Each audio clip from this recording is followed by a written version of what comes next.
Good morning, good afternoon, and good evening to all the listeners who are joining Subex's podcast.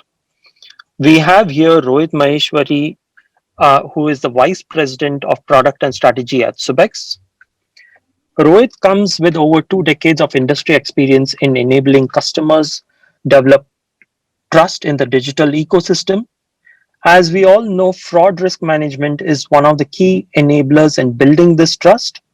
And this particular podcast would be dwelling on how the fraud, how the fraud landscape has changed in the last few years, especially in this year. So, Rohit, I would be going through a couple of questions and would like to hear your part and your views to some of them, which will definitely, be a good insight to a lot of our listeners who are joining in. Thank you, Shrikant. It will be my pleasure. Okay, so Rohit, let me just go through the very first question that we have received. How do you think digitization of telecom today is impacting the fraud landscape? Great question, Shrikant. I think it's not just telecom, the digital transformation of our lives, right, has only gathered pace over the last 2 or 3 years. And I think this is a long term trend. Digital intensification, as they say, will continue in the near term and into the future.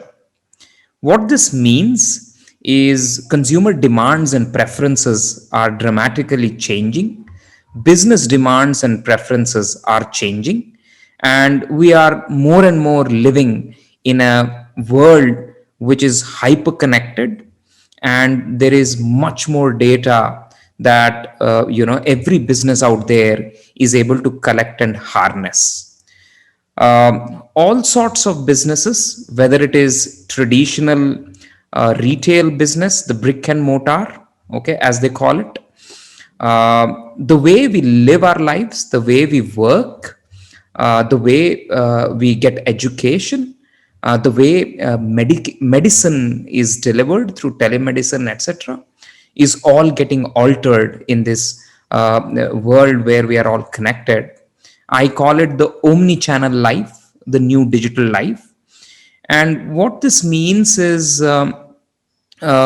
while on one hand, there is a lot of data which businesses are collecting, there are new kinds of vulnerabilities which are opening up, Shrikant, that we all need to be aware of, we all need to guard against, and we all need to, as responsible businesses, protect all the stakeholders in the business against, Shrikant.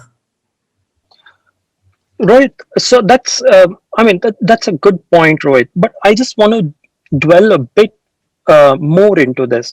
We all know that today 5G, IoT are things that are currently being introduced in our daily lives.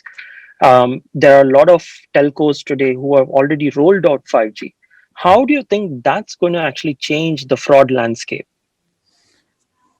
Okay, good question again, Shrikant. The way I look at 5G, right, is essentially telco evolution from 2G to 3G to 4G was rather gradual, right? We were looking at gradually increasing width of data pipe, if you will, right? But 5G is in many ways revolutionary. It not only is a step change, it is a massive and quantum leap in terms of technology. What does this mean? Because this is technology, and technology is a tool to a certain end. What does this really mean in terms of applications is where it gets extremely interesting, Shrikant. 5G essentially promises extremely massive scale of connectivity, right? It also promises very, very reliable connectivity of ultra low latency, okay? And this means that there are absolutely net new use cases which are getting invented almost every day, which will put 5G to great use, be it autonomous vehicles or commuting, be it remote medicines, be it factories which have more machines and fewer people, factories which are controlled over AR and VR. So technology definitely is getting much more pervasive, as they say, thanks to 5G and IoT and the possibilities it is opening up, Shrikant. Now, as I said earlier, all this also means that there are new kinds of vulnerabilities which are getting formed. Connected organizations, connected businesses, connected external parties means there are new vulnerabilities which can now be easily exploited as compared to a world which was not as connected, right? A cyber criminal sitting in one corner of the world can literally bring down, let's say, critical infrastructure of a nation, right? Similarly, cyber criminals who want to commit crime for the sake of gains, for money, are able to orchestrate very sophisticated, very difficult to detect frauds from one corner of the world and spread it across the world. So I definitely think 5G and IoT will only increase digital pervasiveness, digital intensification. The risk landscape will continue to dramatically change. Incidents of frauds perpetuated by company insiders, by external entities, by parties who are connected, will all continue to increase. But there is something which businesses are also acutely aware of, they are responsible for. And I definitely think organizations which treat digital trust above all else, which realize protecting consumers, stakeholders against fraud is important, are the ones which will thrive in the long run.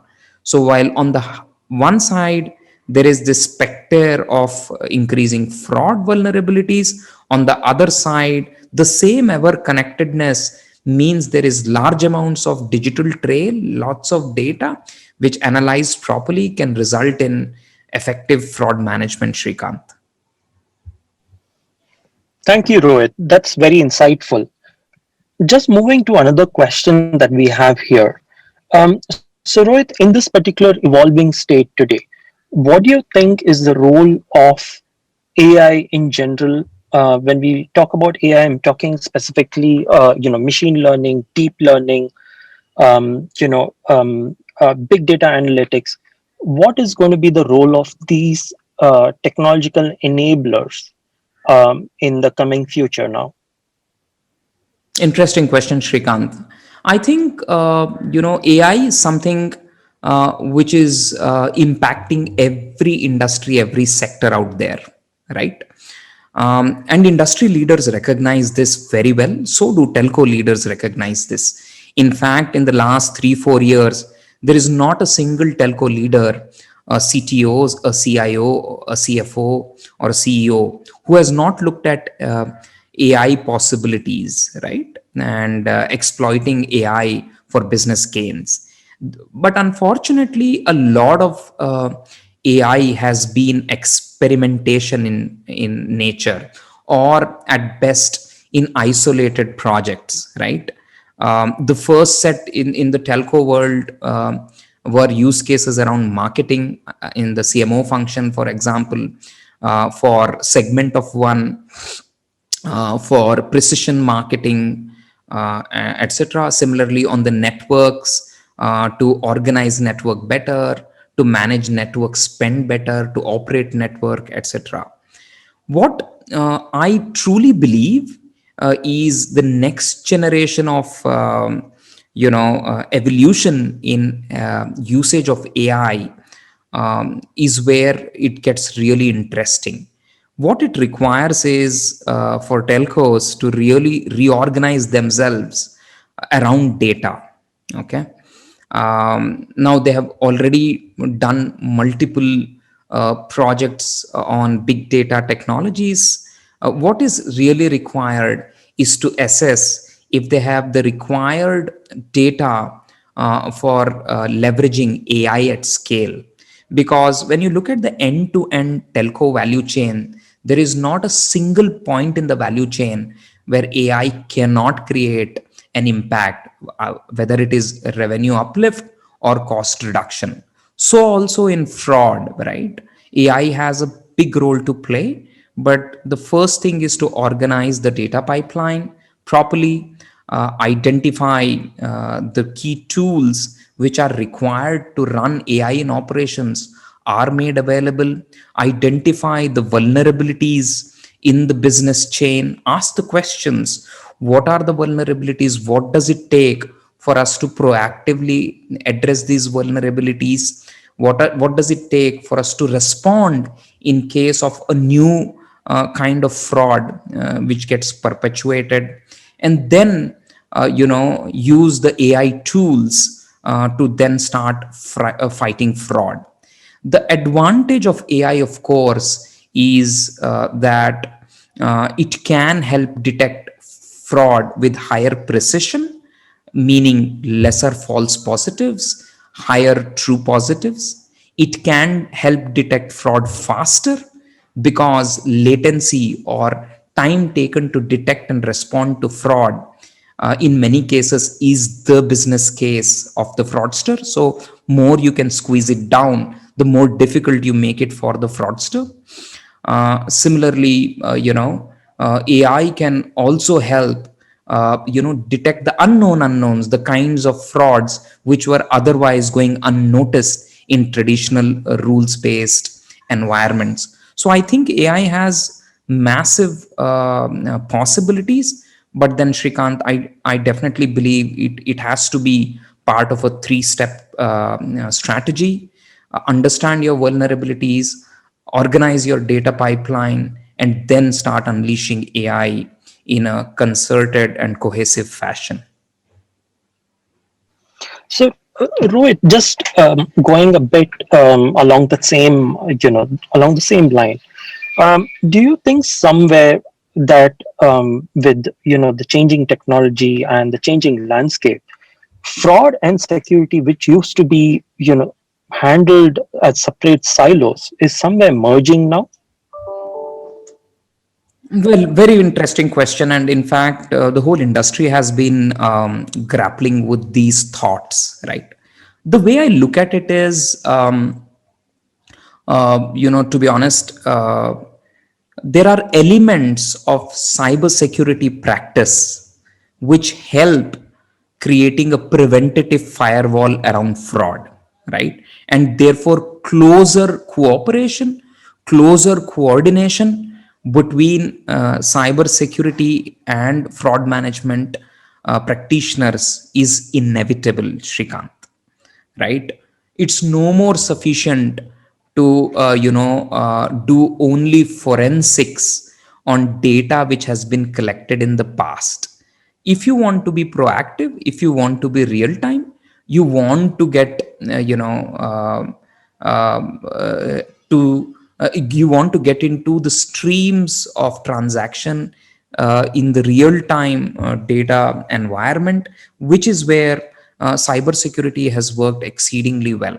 So I definitely think there is a very strong case for stronger cooperation, but I also still believe that they will continue to remain two independent practices. One with the charter of protecting business from security attacks, the other with a clear charter of protecting business, which is both inside stakeholders, consumers, business stakeholders, from somebody else exploiting them for gains, which is the traditional remit of fraud management, Shrikant.